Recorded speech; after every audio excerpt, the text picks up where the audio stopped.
Good morning and नमस्कार दोस्तों, स्वागत है आप सभी का आपके अपने YouTube channel GK search engine पर। आज है 25 मार्च और 25 मार्च से रिलेटेड राजस्थान करंट अफेयर्स के जितने भी इम्पोर्टेंट क्वेश्चन हैं उन सभी को हम इस वीडियो में डिस्कस करने वाले हैं।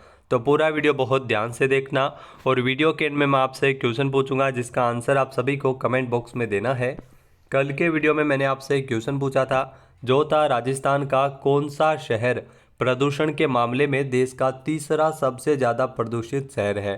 तो इसमें राजस्थान का हनुमानगढ़ जो शहर है वो प्रदूषण के मामले में देश का तीसरा सबसे ज़्यादा प्रदूषित शहर है, यानी कि बी ऑप्शन इसका बिल्कुल सही था। जिन दोस्तों ने बी ऑप्शन कमेंट बॉक्स में सही जवाब दिया था उनको हार्दिक शुभकामनाएं। जी हाँ, वायु प्रदूषण के मामले में भारत स्विस कंपनी के एक्यूआई लिस्ट में शामिल है और भारत पूरी दुनिया में तीसरे नंबर पर है। देश के 83 शहर इस लिस्ट में टॉप 100 में है। वहीं राजस्थान के 9 शहर भी टॉप लिस्ट में शामिल है, जिसमें हनुमानगढ़ है वो टॉप पर है, जहां पर हवा को सबसे ज़्यादा प्रदूषित बताया गया है। हनुमानगढ़ देश का तीसरा सबसे ज़्यादा प्रदूषित शहर है और राजस्थान का सर्वाधिक प्रदूषित शहर हनुमानगढ़ है। हाल ही में दिल्ली के विज्ञान एवं पर्यावरण केंद्र की साल 2023-24 की शीतकालीन रिपोर्ट के अनुसार राजस्थान का जो हनुमानगढ़ शहर है वो प्रदूषण के मामले में देश का तीसरा सबसे ज़्यादा प्रदूषित शहर बन गया है। वहीं सिरोही राजस्थान का सबसे कम प्रदूषण वाला शहर है। तो चलिए स्टार्ट करते हैं आज के राजस्थान करंट अफेयर्स। पहला क्वेश्चन है, हाल ही में कानपुर में आयोजित हुई all India the sports hub two star squash tournament, जी हाँ ये स्क्वैश टूर्नामेंट था जिसमें महिला वर्ग में राजस्थान से कौन चैंपियन बनी है। तो इसमें राजस्थान से छवि शरण है वो चैंपियन बनी है महिला वर्ग में, यानी कि ए ऑप्शन यहाँ पर बिल्कुल सही है। आइए जानते हैं इम्पोर्टेंट फैक्ट्स। तो 21 से 24 मार्च तक कानपुर में आयोजित हुई थी all India the sports hub two star squash tournament, जिसमें पुरुष और महिला वर्ग में जो क्रमशः पुरुष वर्ग में रवि दीक्षित जो सर्विसेज के हैं और महिला वर्ग में राजस्थान की छवि शरण है वो चैंपियन ट्रॉफी को सिरमौर करने का श्रेय इनको प्राप्त हुआ है। महिला वर्ग के फाइनल मैच में राजस्थान की छवि शरण ने उत्तर प्रदेश की खुशबू के खिलाफ 11-8, 9-11 और 11-9 और 11-5 से जीत दर्ज की है स्क्वैश टूर्नामेंट में। All India the sports hub two star squash tournament में ये विजेता बनी है। नेक्स्ट क्वेश्चन है, राजस्थान में सरकारी स्कूलों में अध्ययन कर रहे विद्यार्थियों का आधार प्रमाणीकरण जिसमें कौन सा जिला अव्वल है। जी हाँ, आधार प्रमाणीकरण में अगर बात की जाए तो श्री गंगानगर जिला अव्वल है, यानी कि बी ऑप्शन यहाँ पर बिल्कुल सही है। आइए जानते हैं इम्पोर्टेंट फैक्ट्स। तो माध्यमिक शिक्षा बोर्ड के निर्देशानुसार प्रदेश में सरकारी स्कूलों में अध्ययन कर रहे विद्यार्थियों का आधार प्रमाणीकरण ऑथेंटिकेशन का काम चल रहा है। आधार एंट्री और प्रमाणीकरण में राजस्थान का श्री गंगानगर जिला है वो अव्वल है। गंगानगर में कुल अगर बात की जाए तो 2,08,161 आधार जो प्रमाणीकरण किया जा रहा है, जिसमें 73.18% का कार्य है वो सरकारी स्कूलों में पूरा कर दिया गया है। वहीं बांसवाड़ा और प्रतापगढ़ जिले है वो सबसे फिसड्डी साबित हुए जहां पर कम काम हुआ है। स्कूल में दर्ज जन्मतिथि और आधार की जन्मतिथि में अंतर पाया जाता है और उसी की वजह को देखते हुए आधार में परिवर्तन का करवाना जरूरी है। आधार एंट्री और प्रमाणीकरण जो सरकारी स्कूलों में चल रहा है। नेक्स्ट क्वेश्चन है, राजस्थान में अब तक लगभग कितने आयुष्मान आरोग्य मंदिर स्थापित किए जा चुके हैं। तो राजस्थान में 10,000 से अधिक लगभग आयुष्मान आरोग्य मंदिर जो इस तरह से जो जहाँ पर स्वास्थ्य सेवाएं मिलती है आयुष्मान आरोग्य मंदिर के नाम से इन्हें स्थापित किया जा रहा है, यानी कि सी ऑप्शन यहाँ पर बिल्कुल सही है। आइए जानते हैं इम्पोर्टेंट फैक्ट्स। तो राजस्थान सरकार के द्वारा आयुष्मान भारत स्वास्थ्य कल्याण केंद्र योजना के तहत जो उप स्वास्थ्य केंद्र है, प्राथमिक स्वास्थ्य केंद्र है, उस शहरी प्राथमिक स्वास्थ्य केंद्रों को अब आयुष्मान आरोग्य मंदिर के रूप में इन्हें विकसित किया जा रहा है। जहाँ आयुष्मान आरोग्य मंदिर जहाँ पर ग्रामीण क्षेत्रों तक अब बेहतर स्वास्थ्य सेवाएं मिल सकेगी।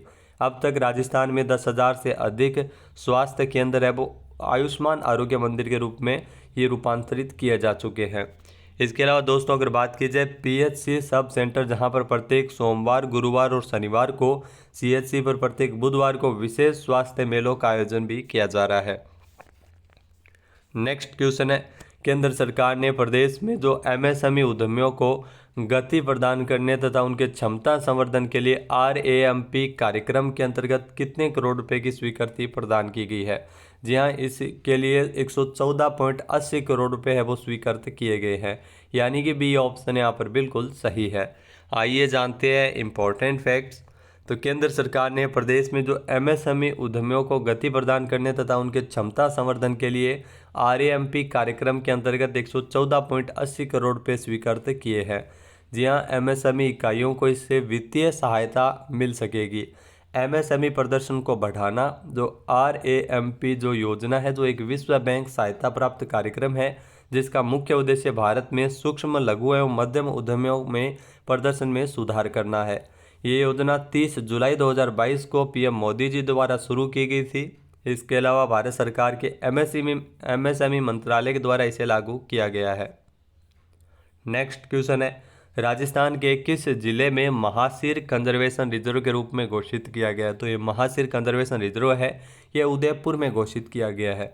जो महासिर मछली का संरक्षण के लिए ये महासिर कंजर्वेशन रिजर्व घोषित हुआ है, यानी कि सी ऑप्शन यहाँ पर बिल्कुल सही है। आइए जानते हैं इम्पोर्टेंट फैक्ट्स। तो सरकार के द्वारा 7 अक्टूबर 2023 को राजस्थान में उदयपुर में बड़ी झील के इर्द गिर्द 206.350 हेक्टेयर क्षेत्र को महासिर कंजर्वेशन रिजर्व के रूप में घोषित किया है। ये राजस्थान का नवीनतम और 36वां कंजर्वेशन रिजर्व है। तो ये भी आपको ध्यान में रखना है। वर्तमान में टोटल 36 कंजर्वेशन रिजर्व है। ये 36वां कंजर्वेशन रिजर्व उदयपुर जिले के महासिर कंजर्वेशन रिजर्व बड़ी झील में घोषित किया गया है। उदयपुर जिले में महासिर मछली मुख्यतः बड़ी झील में उपलब्ध है और महासिर को टाइगर फिश के नाम से भी जाना जाता है। यह एक शिकारी मछली है जो जलाशय की शुद्धता का प्रतीक मानी जाती है। ये केवल उन्हीं जल क्षेत्र में पाई जाती है जो प्रदूषण रहित एवं शुद्ध हो, और इसी के लिए जो महासिर कंजर्वेशन रिजर्व उदयपुर में जो बड़ी झील के इर्द गिर्द घोषित किया गया है। बड़ी झील महासिर कंजर्वेशन रिजर्व में विश्व में महासिर के लिए समर्पित दूसरा और भारत का एकमात्र संरक्षित क्षेत्र है।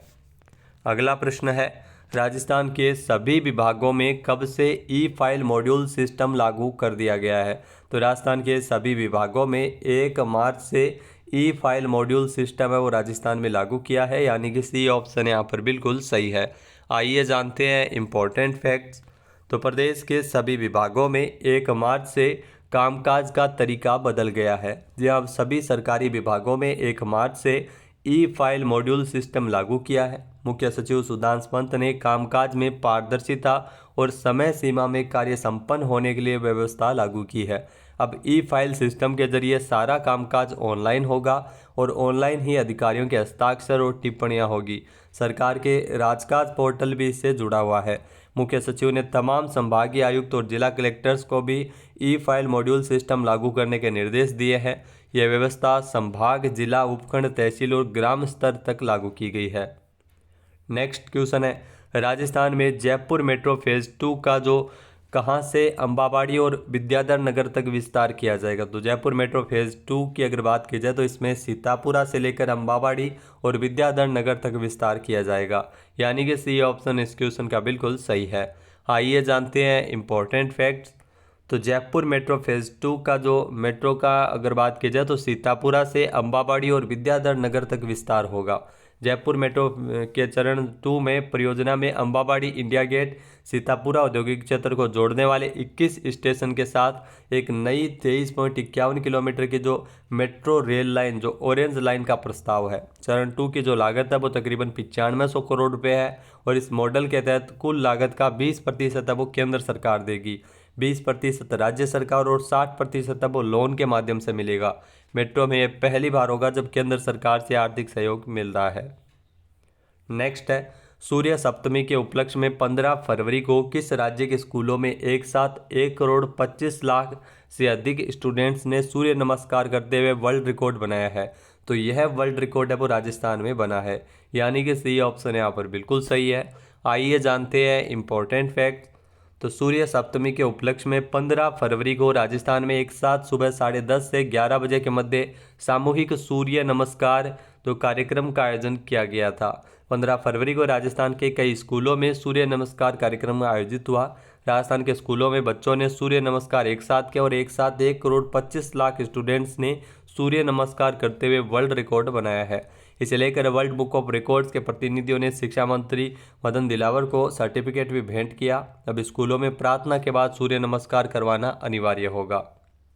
नेक्स्ट क्वेश्चन है, पीएम मोदी को हाल ही में किस देश के सर्वोच्च नागरिक सम्मान order of the Druk Gyalpo, ये ध्यान रखना, भूटान का सर्वोच्च नागरिक सम्मान है जो पीएम मोदी को मिला है। ए ऑप्शन यहाँ पर बिल्कुल सही है। आइए जानते हैं इंपॉर्टेंट फैक्ट्स। तो पीएम मोदी जो 22 से 23 मार्च को भूटान दौरे पर थे, जहां पर उन्हें भूटान के सर्वोच्च नागरिक सम्मान से नवाजा गया था। पीएम मोदी का जो ये भूटान का सम्मान पाने वाले पहले विदेशी सरकार के नेता बन गए हैं, पहले भारतीय हैं जिन्हें यह पुरस्कार मिला है। इसके अलावा उन्हें भूटान के राजा जिग्मे खेसर न्यामगाल वांगचुक, जिन्होंने पीएम मोदी को order of the Druk Gyalpo, जो भूटान का सर्वोच्च नागरिक सम्मान है, जिसे सम्मानित किया है। भूटान के हवाई अड्डे पर इन्हें गार्ड ऑफ ऑनर भी पीएम मोदी को दिया गया था। भूटान की राजधानी थिम्पू है और भूटान के जो राजा है वो जिग्मे खेसर नामग्याल वांगचुक यहाँ के राजा है। इसके अलावा भूटान का सर्वोच्च नागरिक पुरस्कार order of the Druk Gyalpo है।